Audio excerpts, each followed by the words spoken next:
कैसे हो? उम्मीद करूंगा आप लोग स्वस्थ हो गए, मस्त हो गए, खूब मन लगाकर पढ़ाई लिखाई कर रहे होगे। तो प्यारे बच्चों, आज के इस वीडियो में हम आपको बेसिक टू एडवांस यानी जीरो लेवल से इंग्लिश पढ़ाने वाले हैं कि कैसे आप आसानी से अंग्रेजी को पढ़ सकते हो, अंग्रेजी को लिख सकते हो। देखिए बच्चों, जब हम अंग्रेजी पढ़ने की कोशिश करते हैं तो हमको एक चीज़ ज़रूरी हो जाता है कि शब्दों को कैसे पढ़ा जाए।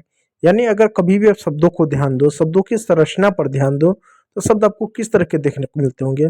मैं आपके लिए एक शब्द लिख ले रहा हूँ, अपना नाम लिख दे रहा हूँ, ओमकार। ठीक। अब जरा इस नाम पर ध्यान देना, अगर मैंने अंग्रेजी में यह नाम लिखा ओमकार, इसमें आपको दो चीज दिख रही होंगी। पहला तो आपको कुछ मात्राएं दिख रही होंगी, एक आपको ओ की मात्रा दिख रहा होगा, अरे एक ए की मात्रा दिख रहा होगा, और बाकी क्या आपको हिंदी के अक्षर दिख रहे होंगे। ठीक है। तो इसका मतलब है प्यारे बच्चों कि जब कभी भी हम अंग्रेजी क्या है पढ़ते हैं तो हमको पढ़ने के लिए सबसे पहले क्या मात्रा की समझ होनी चाहिए कि अंग्रेजी में कौन सी मात्रा होती है, किस मात्रा का कैसे प्रयोग किया जाता है, कैसे लिखा जाता है, कैसे उसको पढ़ा जाता है। तभी आप आसानी से अंग्रेजी में उसको पढ़ पाएंगे। जैसे आप देख सकते हो, अगर आप हिंदी में देखो तो हिंदी में जो मात्राएं होती है वो दो दो बार आती हैं, छोटी बड़ी करके। जैसे अगर छोटी ई आएगा तो बड़ी ई आएगा, छोटा ऊ आएगा तो बड़ा ऊ आएगा। तो इस तरीके से लोगों को अक्सर कन्फ्यूजन हो जाता है हिंदी में। अंग्रेजी इसकी तो अलग होती है, चलो ठीक है, आई के लिए छोटी के लिए आई हो गया और बड़ी के लिए डबल ई हो गया, अब मात्रा अलग हो गया। तो अंग्रेजी में कन्फ्यूजन नहीं होता, हिंदी में हो जाता है। तो अच्छे से इनको आप याद करिएगा, तो ये आप अंग्रेजी अच्छे से पढ़ पाएंगे। तो मेरे साथ पढ़ने की कोशिश कीजिएगा बच्चों। अ से बच्चों हम ए का प्रयोग करते हैं।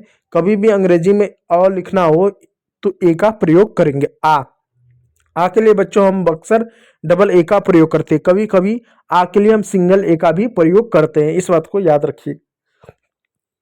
रखिएगा। आई आई के लिए बच्चों हम आई का प्रयोग करते हैं, और जबकि बड़ी ई के लिए डबल ई का प्रयोग करते हैं। बड़ी ई के लिए हम डबल ई का प्रयोग करते हैं।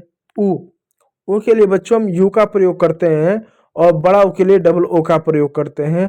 और ए के लिए ई का प्रयोग करेंगे, और ए के लिए ई आई का प्रयोग करेंगे।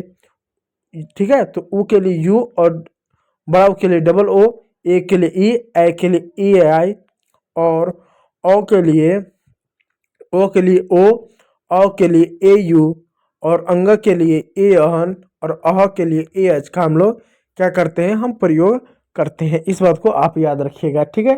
तो ओ के लिए ओ के लिए ए यू, अंग के लिए ए एन, और अह के लिए हम अक्सर ए एच का प्रयोग करते हैं। इस बात को आप ध्यान दीजिएगा।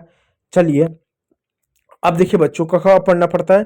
जब तक आप क ख नहीं पढ़ेंगे तब तक उसका प्रोनाउंसिएशन आप नहीं कर सकते हैं। तो देखिए कैसे होगा। क का बच्चों के होगा, ख का बच्चों के एच होगा, ग का बच्चों जी होगा, घ का जी एच होता है, अंग का एन जी होता है। तो बच्चों एकदम बेसिक से पढ़ा रहा हूँ, एकदम आसान तरीके से। ठीक है। ये आपको रटने की जरूरत नहीं है, इसका मैं ट्रिक आपको बताऊंगा कि कैसे आप इसका ट्रिक का प्रयोग करके आसानी से याद कर लोगे। देखो, आप अपने हाथ की हथेली को खोल लो, हाथ की हथेली से याद करना आपके लिए ज़्यादा आसानी हो जाएगा। इस तरीके से आपके हाथ की हथेली होगी। अब देखो बच्चों, जो अंगूठे में होगा यानी जो पहले में होगा वही दूसरे में होगा, इसको याद रखिएगा। जो पहले में होगा वही दूसरे में होगा, बस उसमें एच जुड़ जाएगा। जो तीसरे में होगा वही चौथे में होगा, बस एच जुड़ जाएगा। और लास्ट वाले में तो एन आना है, एन के साथ कुछ ना कुछ आएगा, या एन आई या एन का सब कुछ ना कुछ आएगा। देखो, अगर पहले में के होगा तो दूसरे में क्या सिर्फ के एच होगा, तीसरे में अगर जी होगा तो चौथे में जी एच हो जाएगा, और लास्ट में एन है तो एन के साथ जी आ जाएगा। तो ध्यान दो, जो पहले में था वही दूसरे में हुआ, बस एच जुड़ गया, और जो तीसरे में था वही चौथे में हो गया, बस एच जुड़ गया। तो ध्यान दो यहाँ पर, क का के तो ख का के एच हो गया, ग का जी तो घ का जी एच हो गया, अंगा का एन जी हो गया, च का सी एच था तो छ का सी एच हो गया। इसमें देखो ऑलरेडी एक एच था तो यहाँ पर एक अलग से एच जुड़ा। अब देखो, ज का जे है तो झ का जे एच, इसमें भी एक एच जुड़ गया। नियम है, जो पहले में होगा वही दूसरे में होगा एच के साथ, जो तीसरे में होगा वो चौथे में होगा एच के साथ, और लास्ट वाले में एन जरूर आएगा। तो इधर भी एन आया, इधर भी एन आया, उसके साथ कुछ और आ गया, वाई आ गया, तो यहाँ का एन वाई। अब देखो, ट का टी, ठ का टी एच, ड का डी, ढ का डी एच, आना का एन, लास्ट में देखो एन आ गया। ठीक। अब देखो, पहले में जो था वही दूसरे में हुआ एच के साथ, जो तीसरे में था वो चौथे में हुआ। अब नीचे भी देखो, ट का टी, ठ का टी एच, द का डी, ध का डी एच, आना का एन। ठीक। अब जरा यहाँ पर एक चीज और आप ध्यान दीजिएगा, जो ट वर्ग है, जो त वर्ग है, दोनों की अंग्रेजी समान है। यानी इसकी अंग्रेजी और इसकी अंग्रेजी एकदम समान है, आपको देखने को मिलोगे। आपको देखने को मिला ट का टी है तो त का भी टी है। आप देख सकते हो ठ का टी है तो ठ का भी टी एच है। ड का डी है तो द का भी डी है। ढ का डी एच है तो ध का भी डी एच है। मतलब इनकी और इनकी अंग्रेजी समान है। देखो इधर भी समान, इधर भी वही। क्यों? क्योंकि इनकी अंग्रेजी समान होती है। यानी बच्चों अगर हमारे साथ टी लिख दिया है तो इसको हम ट भी पढ़ सकते हैं, इसको हम त भी पढ़ सकते हैं। अगर हमारे सामने डी लिख जाए तो इसको हम ड भी पढ़ सकते हैं, इसको द भी पढ़ सकते हैं। अगर हमारे सामने एन लिख दिया जाए तो एन को न भी पढ़ सकते हैं, अन भी पढ़ सकते हैं। तो आप इस तरीके से समझ सकते हो कि इनकी और इनकी अंग्रेजी समान है। ये मत सोचिएगा कि नहीं ये तो गलती से हो गया होगा। ठीक है, चलो अगला देखो। प का पी, फ का पी एच। अब देखो एस में भी एच आया। भ का ब का बी, भ का बी एच। अब देखो यहाँ भी एच आया। एम का म, य का य, र का आर, ल का एल, व का वी, श का एस एच। और देखो एस एच का एस, ह का एच, छ का के एस एच, तरह का टी आर और ग का जी वाई। इस तरीके से देख सकते हैं आपका सारा ये हो गया। ठीक है, चलिए यहाँ पे एक श आपका छूट गया, षटकोण वाला जो श होता है ना वो आपका छूट गया, उसका भी एस एच होता है। ठीक है, चलिए अब आगे देखिए। अब यहाँ पर थोड़ा सा टेस्ट ले लिया जाता है, एक थोड़ा सा, मतलब कितना आपको याद है। अब देखिए यहाँ पर क्या है, निम्नलिखित में से कौन सा छ की अंग्रेजी होगी। छ की अंग्रेजी क्या होगी? क्या छ की अंग्रेजी जी होगी, एन होगा, के एस एच होगा, तरह होगा या सी डब्ल्यू एच होगा? तो सही उत्तर है सी डब्ल्यू एच, इसका सही उत्तर होगा। चलो अगला, निम्नलिखित में से म की अंग्रेजी क्या होगी? डी होगा, ओ होगा, पी होगा, एम होगा, एस होगा? तो सही उत्तर है एम होगा। चलिए अगला है, निम्नलिखित में से कौन सा ठ अंग्रेजी है?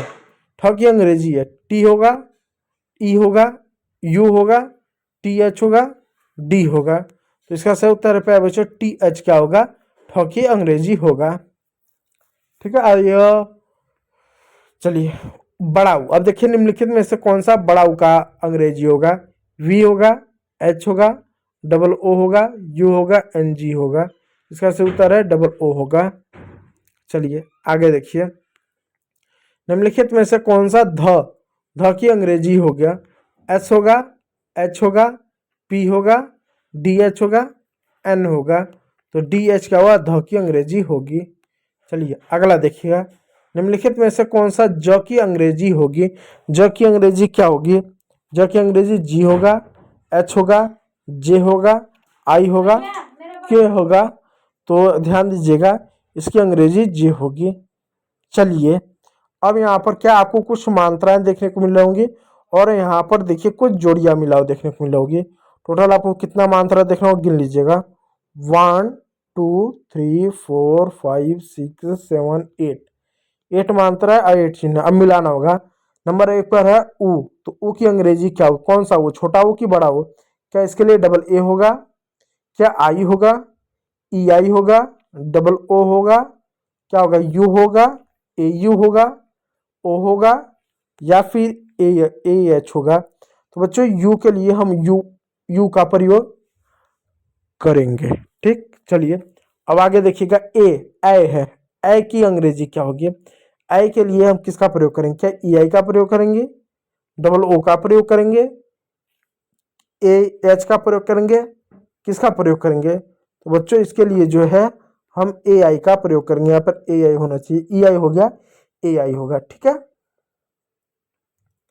ठीक है, चलिए अगला है आ के लिए बच्चों हम किसका क्या प्रयोग करेंगे? आ के लिए बच्चों हम डबल ए का प्रयोग करेंगे। औ के लिए बच्चों हम यहाँ पर अंग्रेजी में ए यू का प्रयोग करते हैं। छोटी के लिए बच्चों हम आई का प्रयोग करते हैं और अह के लिए ए एच का प्रयोग करते हैं। बड़ा ओ के लिए बच्चों हम डबल ओ का प्रयोग करेंगे और ओ के लिए हम ओ का प्रयोग करते हैं। तो ये आपका जोड़िया मिलाओ कुछ इस प्रकार था। ठीक है, मतलब एक बार रिवीजन कर लेंगे ना मात्रा तो आसान हो जाएगा आपके लिए याद करना। चलिए अब थोड़ा सा छोटे मोटे नाम लिखने की कोशिश कीजिएगा। देखिए आर से होगा र, ठीक है। ए से आ का भी प्रयोग करते हैं, डबल ए का भी प्रयोग करते हैं और सिंगल ए का भी प्रयोग करते हैं। जब बीच में हो आ तो सिंगल ए से काम चला सकते हैं। एम से होगा म, हो जाएगा राम। के से बच्चों क्या होगा, क हो जाएगा। बीच में आ आए तो सिंगल ए से काम चला सकते हैं। और एम से होगा म, हो जाएगा काम। ठीक, चलो अब आता है नाम। नाम के लिए तो अंग्रेजी शब्द NAM ही चलता है और काम के लिए WORK वर्क चलता है। लेकिन यहाँ पर हम अंग्रेजी में मतलब जो रोमन लिपि वाला जो अंग्रेजी होता है उसको लिखने की कोशिश कर रहे हैं। तो N से न हो जाएगा, ए से आ की मात्रा हो जाएगा, M से म हो जाएगा। ठीक है, तो हो जाएगा नाम। दाम से D से द हो जाएगा, ए से आ की मात्रा M से म हो जाएगा दाम। ठीक है, चलिए अगला शब्द है के से क हो जाएगा, ए से आ की मात्रा हो जाएगा, एल से ल हो जाएगा काल। दी से बच्चों द हो जाएगा, ए से आ की मात्रा हो जाएगा, एन से न हो जाएगा दान। तो मतलब यहाँ पर इस तरह से मतलब छोटा सा मैं नाम मतलब बता रहा हूँ कि छोटे से एकदम नाम को मतलब कैसे लिख सकते हो 2 अक्षरों के। जैसे राम हो गया, श्याम हो गया, इस तरीके के शब्दों को। तो यहाँ पर ज़्यादा मैंने कोशिश किया था इन मात्राओं का कि आप इन मात्राओं के एक बार अच्छे से याद कर लो। यदि एक बार अच्छे से याद कर लोगे ना तो अंग्रेजी में नाम लिखना और पढ़ना थोड़ा सा आप लोग के लिए आसान हो जाएगा। तो आज के इस वीडियो में इतना रहने देते हैं। और वीडियो अगर अच्छा लगा तो लाइक कीजिएगा, चैनल पर होंगे तो सब्सक्राइब जरूर कर लीजिएगा। वीडियो को देखने के लिए बहुत बहुत धन्यवाद।